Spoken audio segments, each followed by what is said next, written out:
तो last time આપણે સ્થાનાંતરની વાત કરી, અચળ પ્રયોગી ગતિ માટેની વાત કરી, અચળ પ્રયોગી ગતિ માટેના ગતિ સમીકરણો મેળવ્યા. હવે આજે આપણે જે ચર્ચા કરવાની છે તો ઉર્ધ્વ દિશામાં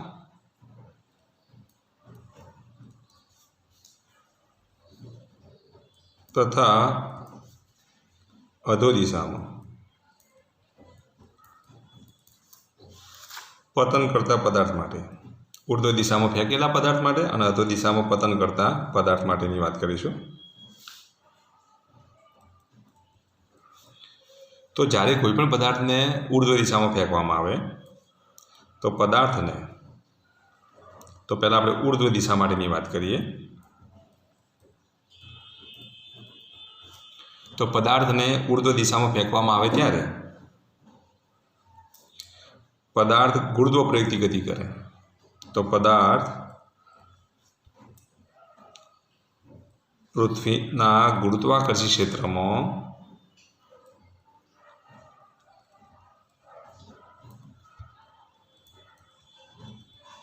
ગુરુત્વ પ્રયોગથી ગતિ કરે છે.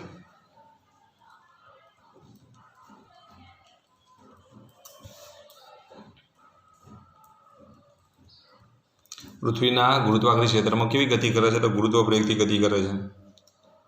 પૃથ્વીની સપાટીથી નજીકના વિસ્તારમાં, તમને ખબર છે કે પૃથ્વીની સપાટીના નજીકના વિસ્તારમાં, પૃથ્વીની સપાટીથી નજીકના વિસ્તારમાં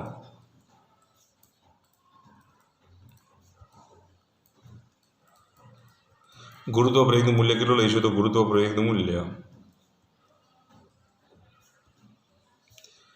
G બરાબર 9.8 મીટર પ્રતિ સેકન્ડ સ્ક્વેર છે. આવું આપણે 8, 9, 10માં ભણી ચૂક્યા. તો પૃથ્વીનો ગુરુત્વ પ્રયોગ કેટલો? તો સપાટી પર અથવા તો નજીકના વિસ્તારમાં કેટલો હોય? તો 9.8 મીટર પ્રતિ સેકન્ડ સ્ક્વેર છે. હવે આ ગુરુત્વ પ્રયોગનું મૂલ્ય, તો આ તો મૂલ્ય કેવું કહેવાય? તો અચળ કહેવાય કે નહીં?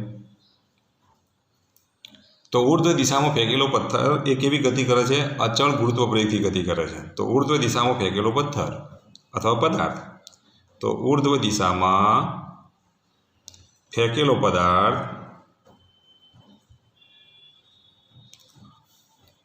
અચળ ગુરુત્વ પ્રયોગથી ગતિ કરે છે.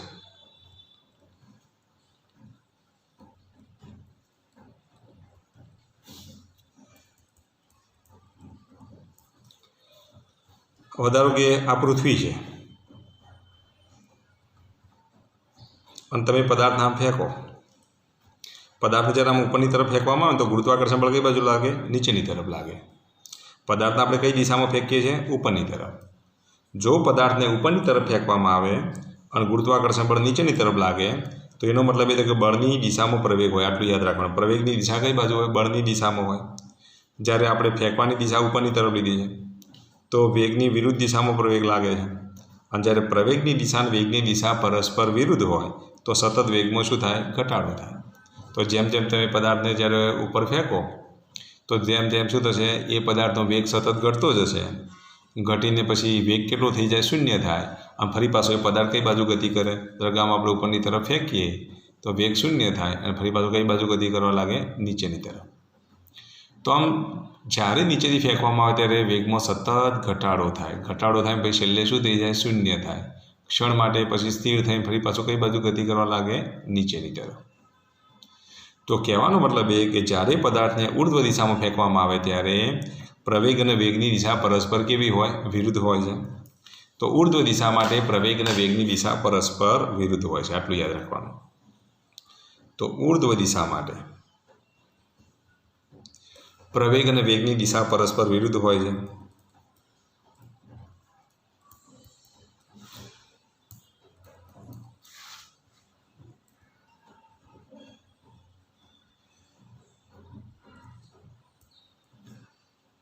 હવે ઉર્ધ્વ દિશા માટે જો પ્રવેગ અને વેગની દિશા પરસ્પર વિરુદ્ધ હોય તો ઉર્ધ્વ દિશા માટે પ્રવેગ અને વેગ વચ્ચેનો ખૂણો કેટલો થાય? બોલો. તો ઉર્ધ્વ દિશા માટે પ્રવેગ અને વેગ વચ્ચેનો ખૂણો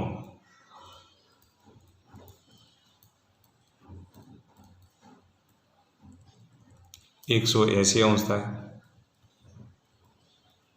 કારણ કે જો પ્રવેગ નીચેની તરફ, વેગ ઉપરની તરફ, બંનેની દિશાઓ પરસ્પર કેવી છે? વિરુદ્ધ છે.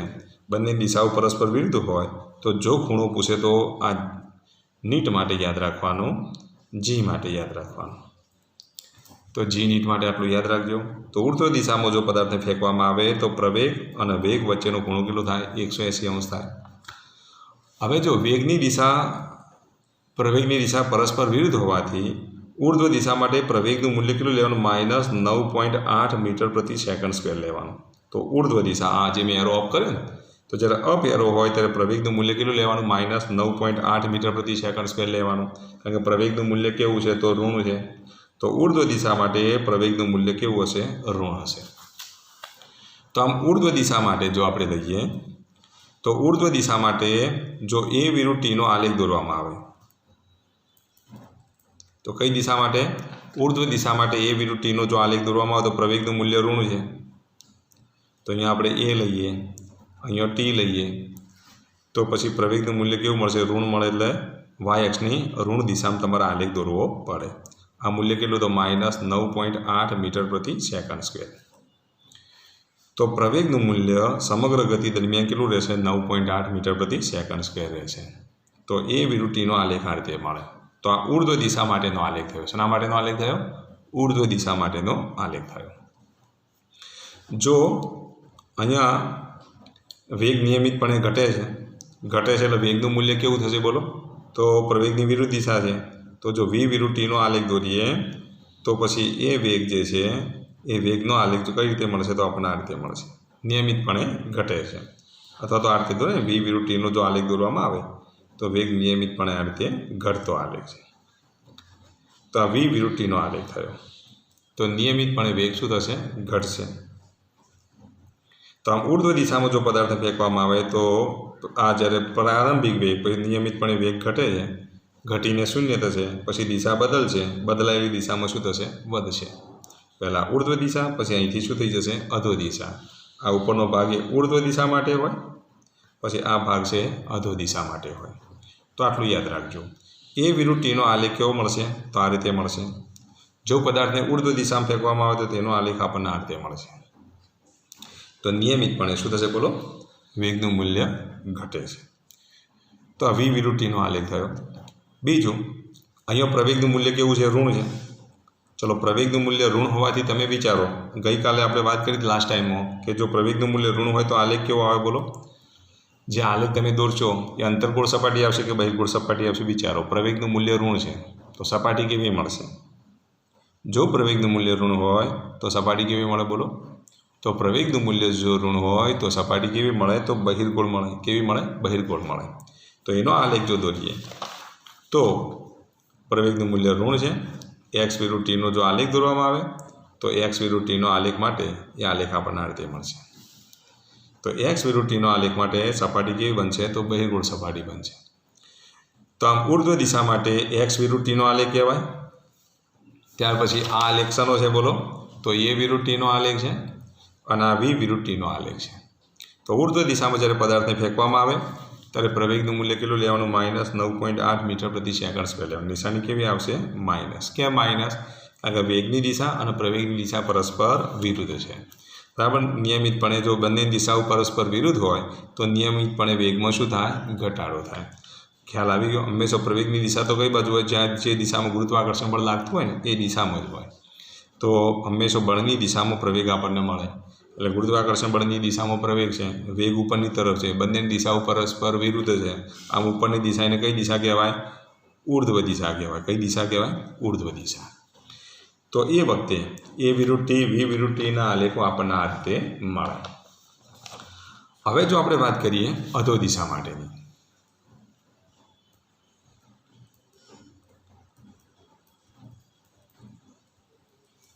હવે અધો દિશા માટે તમે વિચારો, ધારો કે આ પૃથ્વી છે અને પદાર્થ ધારો કે h ઊંચાઈથી આમ નીચેની તરફ આવે છે. તો જો ગુરુત્વાકર્ષણ બળ પણ નીચેની તરફ લાગે, પદાર્થ પણ નીચેની તરફ આવે, એટલે પ્રવેગની દિશા અને વેગની દિશા કેવી? સમાન. જો અહીંથી આમ તમે ફેંકો તો વેગ શું થાય? વધે. અહીંથી જો ફેંકવામાં આવે તો વેગમાં નિયમિતપણે શું થાય? વધારો થાય. ત્યારે આમ ફેંકવામાં આવે ઉપરની તરફ તો વેગમાં સતત ઘટાડો થાય. આમ જો જાય નીચેની તરફ ગતિ કરે તો વેગમાં સતત વધારો થાય. તો વેગની અને પ્રવેગની દિશા સમાન છે. તો અધો દિશા માટે તમે શું લખશો? વેગ અને પ્રવેગની દિશા સમાન છે.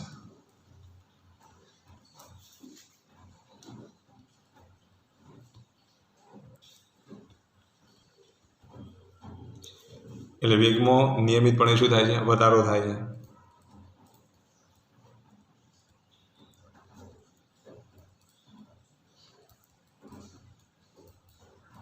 અને જો વેગમાં નિયમિતપણે વધારો થતો હોય તો પ્રવેગનું મૂલ્ય કેવું લેવાનું? ધન લેવાનું. તો પ્રવેગનું મૂલ્ય કેવું હશે? ધન. અહીંયા પ્રવેગ તરીકે શું હશે? ગુરુત્વ પ્રવેગ. તો ગુરુત્વ પ્રવેગનું મૂલ્ય કેવું લેવાનું? ધન લેવાનું. તો એ વખતે ગુરુત્વ પ્રવેગ G બરાબર શું લખીશું? 9.8 મીટર પ્રતિ સેકન્ડ સ્ક્વેર.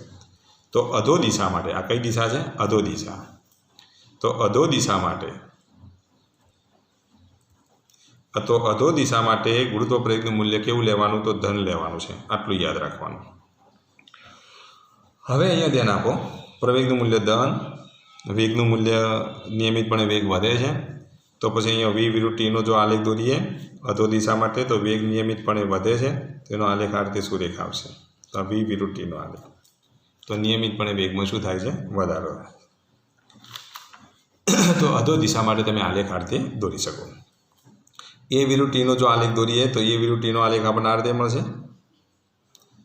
તો એ વિરુદ્ધ ટીમાં પ્રવેગનું મૂલ્ય કેવું આવશે? તો પ્રવેગનું મૂલ્ય ધન છે પણ અચળ રહેશે. તો એ આલેખ સુરેખ આલેખ આપણે ઉપરના અર્ધતલમાં દોરીશું. પ્રવેગ ધન હોય તો ઉપરના પ્રથમ ચરણમાં આલેખ દોરવો પડે, અને જો પ્રવેગ ઋણ હોય તો ચોથા ચરણમાં આલેખ દોરવો પડે. અને અહીંયા આપણે કયા ચરણમાં દોરીશું? તો પહેલા ચરણમાં દોરીશું. તો પ્રવેગ કેવો છે? તો ધન છે. તો અધો દિશા માટે પ્રવેગનું મૂલ્ય કેવું લેવાનું? તો ધન લેવાનું. તો અધો દિશા માટે વી વિરુદ્ધ ટીનો આલેખ જો પૂછાય તો આ રીતે દોરવાનો. અધો દિશા માટે એ વિરુદ્ધ ટીનો આલેખ દોરાય તો આ રીતે દોરવાનો. હવે જો પ્રવેગ ધન હોય તો કેવો આલેખ આવશે? બોલો. અંતર્ગોળ સપાટી આવે કે બહિર્ગોળ સપાટી આવે? તો અંતર્ગોળ સપાટી આવે તો ઉગમ બિંદુથી આપણે અંતર્ગોળ સપાટી દોરીએ. તો પહેલામાં ઉગમ બિંદુથી બહિર્ગોળ સપાટી આમ દોરી. હવે આ ઉગમ બિંદુથી અંતર્ગોળ સપાટી દોરીએ તો આ રીતે દોરાય કે નહીં? તો આ આલેખ કોનો કહેવાય? બોલો. તો એક્સ વિરુદ્ધ ટીનો આલેખ કહેવાય. તો જ્યારે અધો દિશામાં જ્યારે પદાર્થ ગતિ કરે ત્યારે એક્સ વિરુદ્ધ ટીનો આલેખ દોરીએ તો આ રીતે મળશે.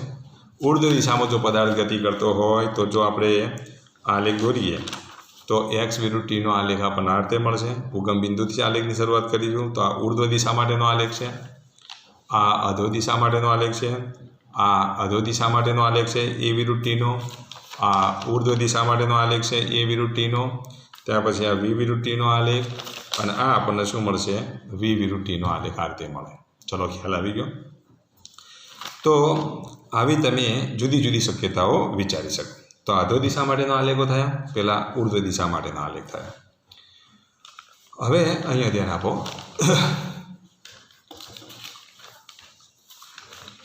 જો પદાર્થ મુક્ત પતન કરે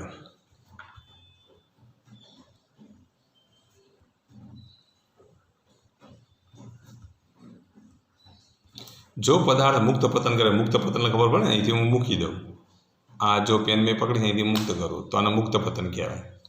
આ રીતે આપણે પેનના આ રીતે મુક્ત કરીએ તો એને જે પતન થાય ને કયું પતન કહેવાય? મુક્ત પતન કહેવાય.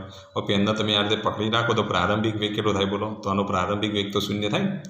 તો જો પદાર્થ મુક્ત પતન કરે તો પ્રારંભિક વેગ v0 બરાબર શું લેવાનું? 0 લેવાનું. મુક્ત પતન કરે એટલે નીચેની તરફ ગતિ કરે તો પ્રવેગનું મૂલ્ય કેટલું લેવાનું? તો 9.8 મીટર પ્રતિ સેકન્ડ, પણ અધો દિશા માટે ધન લેવાનું.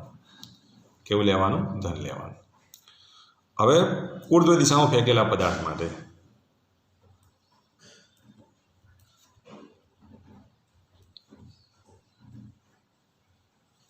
તો જો ઉર્ધ્વ દિશામાં તમે પદાર્થ આમ ફેંકો, આમ ફેંકી એટલે ધીરે ધીરે એનો વેગ ઘટશે, ઘટીને આટલે આવશે, મહત્તમ ઊંચાઈ પ્રાપ્ત કરી, પછી નીચે આવવા માંડશે. કેમ કે ક્રમશઃ વેગ ઘટીને અહીંયા શૂન્ય થાય ને, અને જ્યારે અંતિમ વેગ શૂન્ય થાય ત્યારે પદાર્થ આ કાપેલી ઊંચાઈ જે અહીંથી આપણે ઊંચાઈ માપીશું ને, આ પેપરથી આટલા સુધીની જે ઊંચાઈ માપીએ છીએ ને એને મહત્તમ ઊંચાઈ કહેવાય. શું કહેવાય? મહત્તમ ઊંચાઈ. તો મહત્તમ ઊંચાઈ પ્રાપ્ત કરે ત્યારે વેગ કેટલો થઈ જશે? શૂન્ય થશે. તો મુક્ત પતનમાં પ્રારંભિક વેગ શૂન્ય હોય, જ્યારે ઉર્ધ્વ દિશામાં ફેંકેલા પદાર્થ માટે મહત્તમ ઊંચાઈ પ્રાપ્ત કરે ત્યારે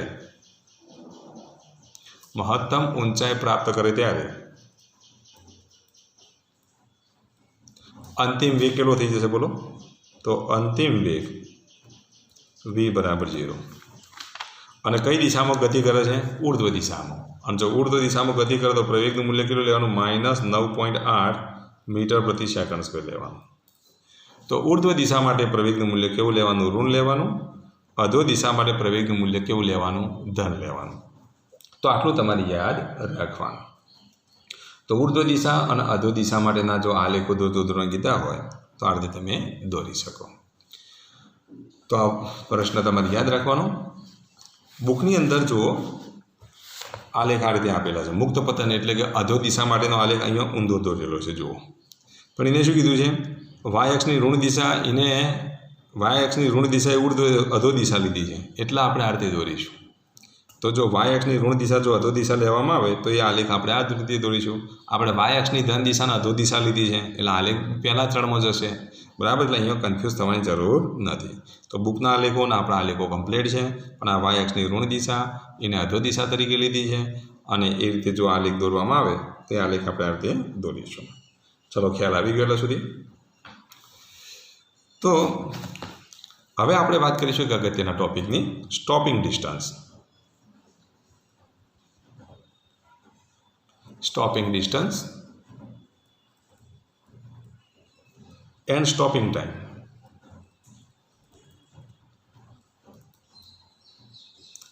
સ્ટોપિંગ ડિસ્ટન્સ અને સ્ટોપિંગ ટાઈમના ઓબ્જેક્ટિવ પૂછાય તો એ તમને આવડવા જોઈએ. આ એક અગત્યનો ટોપિક છે.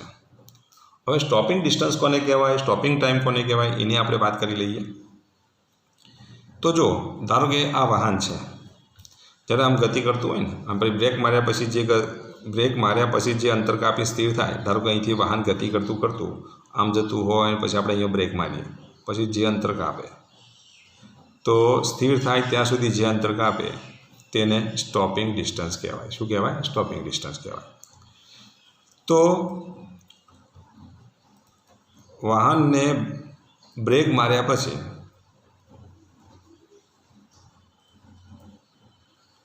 સ્થિર થાય ત્યાં સુધી કાપેલા અંતરને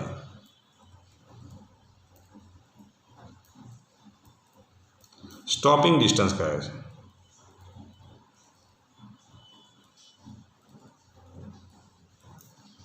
અને આટલું અંતર કાપવા માટે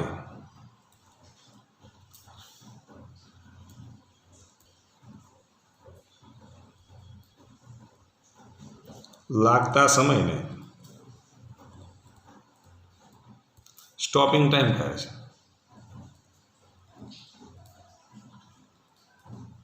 તો બ્રેક માર્યા પછી સ્થિર થાય તેના માટે લાગતા સમયને શું કહીશું? સ્ટોપિંગ ટાઈમ કહીશું. બ્રેક માર્યા પછી સ્થિર થાય ત્યાં સુધીમાં કાપેલા અંતરને શું કહીશું? સ્ટોપિંગ ડિસ્ટન્સ કહીશું. તો ધારો કે વાહન એ સ્થાને છે, ગતિ કરતું જ્યારે બી સ્થાને આવે અને આપણે અહીંથી બીથી બ્રેક મારીએ, અહીંથી હું બ્રેક મારું છું, બ્રેક લગાડવામાં આવે. બ્રેક લગાડ્યા પછી એ વાહન ઘસડાતું ધારો કે સી સ્થાને પહોંચે તો અને અહીંયા આવીને શું થાય? સ્થિર થાય.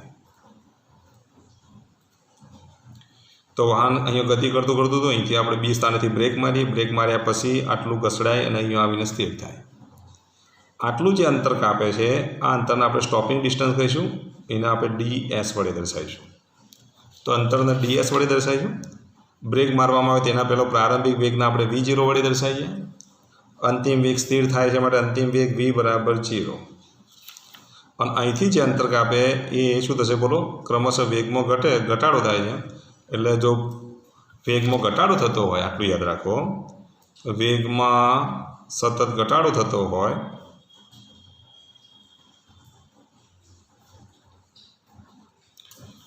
તો પદાર્થ અથવા વાહન અચળ પ્રતિપ્રવૃત્તિ ગતિ કરે છે.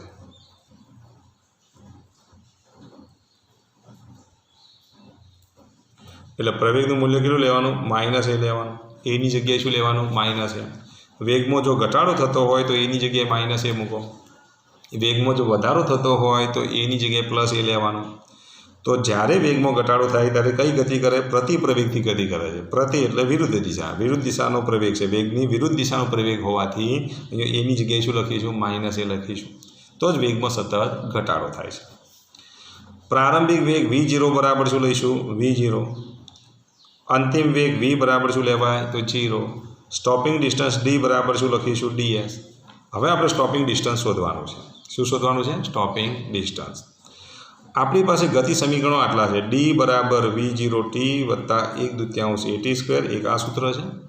બીજું સૂત્ર છે v² માઇનસ v02 બરાબર 2ad અને ત્રીજું સૂત્ર છે v બરાબર v0 પ્લસ at. તો આ ds શોધવા માટે તમે કઈ સૂત્ર વાપરશો બોલો? તો જો અહીંયા સમયની માહિતી આપી નથી, ક્યાંય t આપેલો છે જુઓ, તો સમય આપ્યો જ નથી. જો સમય આપેલો ન હોય તો સમયની માહિતીવાળું સૂત્ર વાપરવું નહીં. જેમાં સમય આવે એ સૂત્ર નહીં વાપરવાનું. ચલો આમાં સમય આવે છે ટી, એટલે આ સૂત્ર નહીં વાપરવાનું. ચલો આમાં ટી આવતો નથી, ચલો આમાં ટી આવે છે તો આવે છે, માટે આ સૂત્ર નહીં વાપરવાનું. તો હવે તમે વિચારો કયું સૂત્ર વાપરશો? ચલો સ્ટોપિંગ ડિસ્ટન્સ શોધવા માટે પહેલું, બીજું કે ત્રીજું વિચારી જુઓ. તો વિચારી લીધું? ફરી એકવાર બોલી દઉં છું, અહીંયા ટી આવતો જ નથી. સ્ટોપિંગ ડિસ્ટન્સ શોધવામાં અહીંયા ટી આવતો જ નથી. તો ટીવાળું આપણે 3 ગતિ સમીકરણો છે આપણી પાસે. અચળ પ્રવેગી ગતિના 3 ગતિ સમીકરણો આગળની થિયરીમાં આપણે ભણી ચૂક્યા. 3 ગતિ સમીકરણો કયા? તો d બરાબર v0t વત્તા 1/2 at², v² માઇનસ v02 બરાબર 2ad, v બરાબર v0 પ્લસ at. હવે આ 3 સૂત્રોમાંથી તમે કયું સૂત્ર વાપરશો? તો જો અહીંયા ટીની તો માહિતી જ આપી નહીં, શોધવાની એ નથી, આપીએ નથી, શોધવાની એ નથી, એટલે ટીવાળું તો આપણે સૂત્ર વાપરવાનું જ નહીં. હવે તમે વિચારો કયું સૂત્ર વાપરશો? તો આ ટીવાળું નહીં વાપરવાનું, આમાં ટી આવતો નથી, આમાં ટી આવે એટલે આ નહીં વાપરવાનું. તો આ જ વધ્યું ને, આ બે તો ટીવાળા છે એટલે આ બધું તો આ જ વાપરવું પડે ને, તો આ વાપરીએ. ચલો તો v² માઇનસ v02 બરાબર 2ad, vની જગ્યાએ કેટલા મૂકી દઈશું? 0, કારણ કે પદાર્થ અંતે સ્થિર થાય છે. 0 માઇનસ v02 બરાબર 2, એની જગ્યાએ માઇનસ છે કારણ કે પ્રતિપ્રવેગથી ગતિ કરે છે, કારણ કે વેગમાં સતત ઘટાડો થાય તો સ્થિર થાય. વેગ સતત વધતો હોય તો પછી સ્થિર થાય નહીં. અને ડીની જગ્યાએ હું ds લખી દઉં. સ્ટોપિંગ ડિસ્ટન્સના આપણે ds વડે દર્શાવીએ, તો ડીની જગ્યાએ ds લખી દીધા. આનું જો સાદરૂપ આપો તો અહીંયા કેટલા થશે? માઇનસ v02, આ માઇનસનું હું આગળ લખું તો માઇનસ 2a ds. આ માઇનસ માઇનસ ઉડી જશે એટલે પ્લસ થઈ જશે.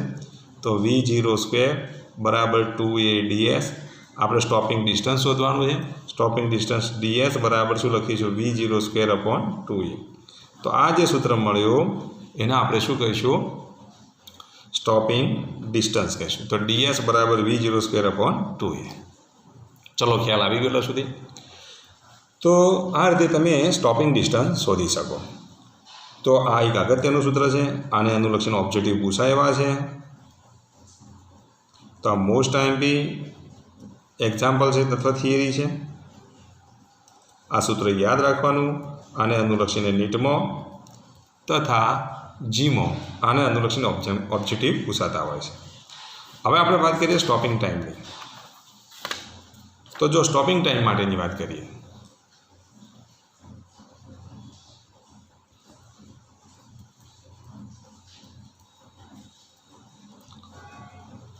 હવે જો સ્ટોપિંગ ટાઈમની જો વાત કરીએ તો સ્ટોપિંગ ટાઈમમાં શું કરશો બોલો? ટાઈમ શોધવાનો છે.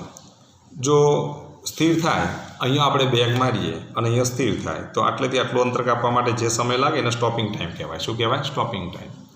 હવે આ સ્ટોપિંગ ટાઈમ શોધવા માટે તમે શું કરશો બોલો? તો એ સ્ટોપિંગ ટાઈમ શોધવા માટે અહીંયા બ્રેક મારીએ છીએ એટલે પ્રવેગની જગ્યાએ તો એની જગ્યાએ શું લખીશું? માઇનસ એ.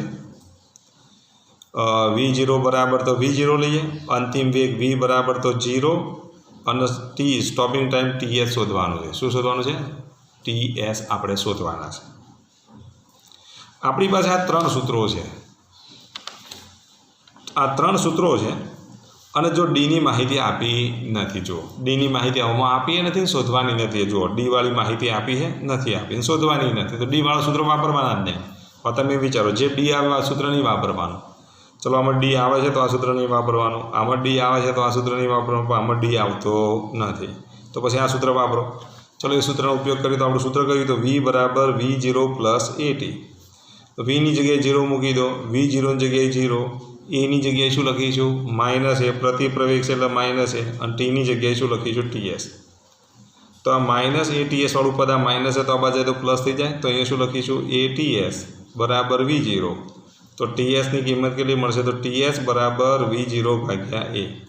તો આ જે મૂલ્ય મળ્યું તેને આપણે શું કહીશું? તો સ્ટોપિંગ ટાઈમ કહીશું. શું કહીશું? Stopping time. તો આ રીતે તમે સ્ટોપિંગ ડિસ્ટન્સ અને સ્ટોપિંગ ટાઈમ શોધી શકો. તો બ્રેક માર્યા પછી ગાડીને સ્થિર થવા માટે જે લાગતા સમયને આપણે સ્ટોપિંગ ટાઈમ કહીશું, અને બ્રેક માર્યા પછી જે સ્થિર થાય તે માટે કાપેલા અંતરને આપણે શું કહીશું? સ્ટોપિંગ ડિસ્ટન્સ કહીશું. તો આ ટૉપિક પણ અગત્યનો છે, આને અનુલક્ષીને ઓબ્જેક્ટિવ પૂછાયા છે, માટે મહેરબાની કરી આટલું તમારે તૈયાર કરી દેવાનું. હવે આપણે ચર્ચા કરીશું થિયરીનું કામ એટલા સુધી અત્યારે રાખીએ. હવે આપણે ઉદાહરણ નંબર 1 લઈએ. ઉદાહરણ 1 આ રીતનું છે. એક કાર સૂર્યપથ ઉપર ગતિ કરે છે. ધારો કે આ સૂર્યપથ છે, સૂર્યપથ ઉપર ગતિ કરે છે. 18 સેકન્ડમાં બિંદુ O થી P સુધી પહોંચે છે, અને ત્યારબાદ 6 સેકન્ડમાં P થી Q સુધી પહોંચે છે. તો સરેરાશ વેગ અને સરેરાશ ઝડપ શોધો. કયા કયા કિસ્સાઓ માટે શોધવાની છે?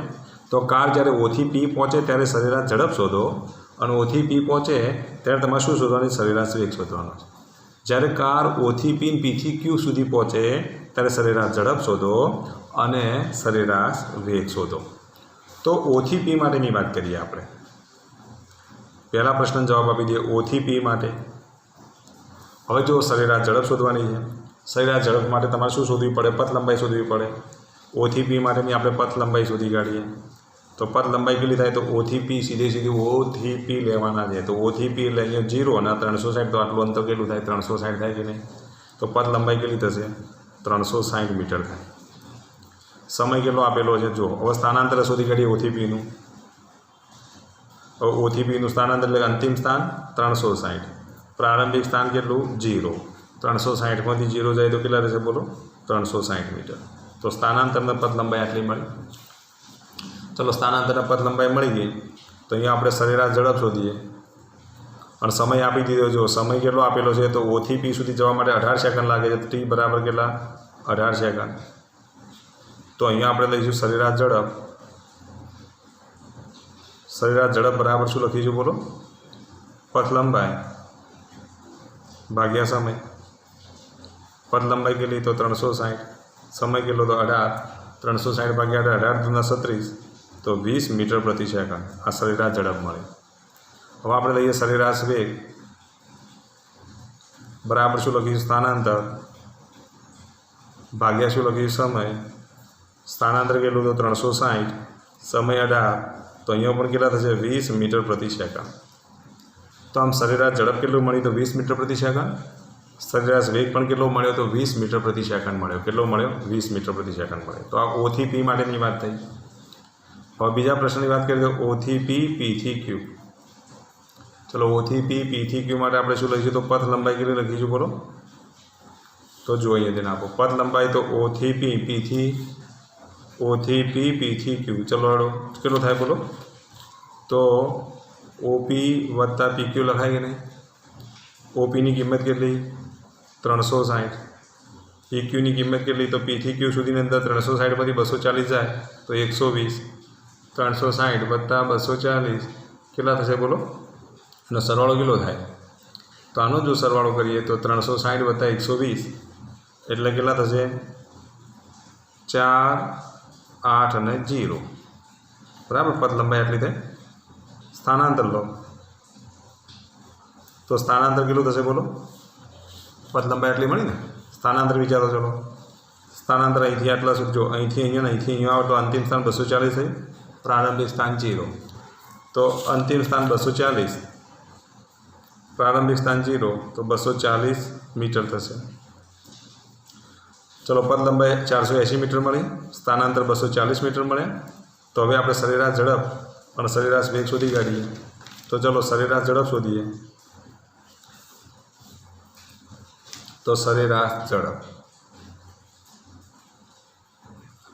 ઝડપ કેટલી થશે? પથ લંબાઈ ભાગ્યા સમય. સમય કેટલો? હવે જો સમય ટોટલ કેટલો થશે? બોલો, સમયની વાતે કરી દઈએ. O થી P સુધી જવા માટે કેટલો સમય લાગે? તો બોલો, તો O થી P સુધી લાગતો સમય 18 સેકન્ડ, અને અહીંથી આટલે આવવા માટે 6 સેકન્ડ. એટલે 18 ને 6 કેટલા થાય? 24 થાય કે ના થાય? તો અહીંયા સમય ખાસ યાદ રાખજો. કેટલા સેકન્ડ થશે? તો અહીંયા સમય 24 સેકન્ડ છે. 18 વત્તા 6 લખી દઉં ને અહીંયા. 18 વત્તા 6 બરાબર 24 સેકન્ડ થાય સમય. ચલો, સમય 24 સેકન્ડ મળી ગયો. તો પથ લંબાઈ કેટલી થશે? તો પથ લંબાઈ આપણને ખબર છે 480 ભાગ્યા કેટલા? 24.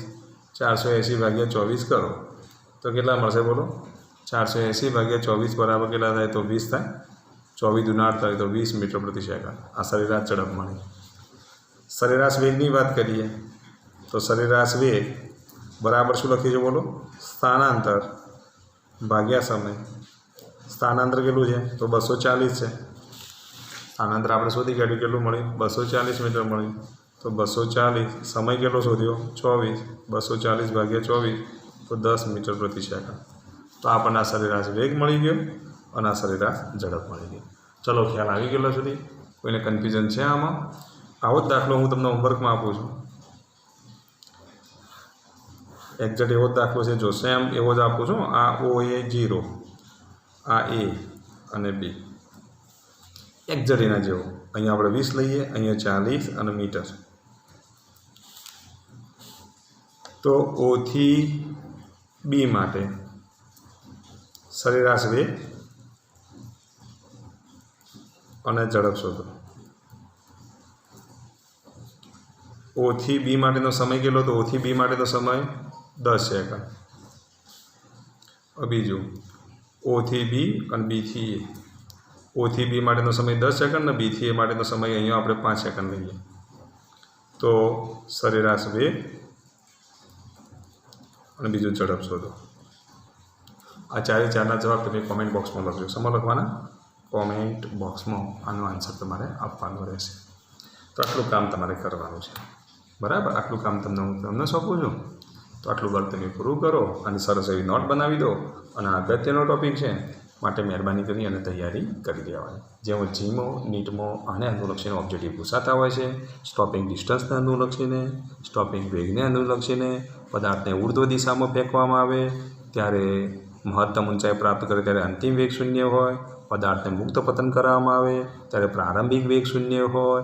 ઉર્ધ્વ દિશામાં ફેંકવામાં આવે તો પ્રવેગનું મૂલ્ય ઋણ લેવાનું. અધો દિશામાં ફેંકવામાં આવે તો પ્રવેગનું મૂલ્ય કેવું લેવાનું? ધન લેવાનું. આટલું તમારે યાદ રાખવાનું.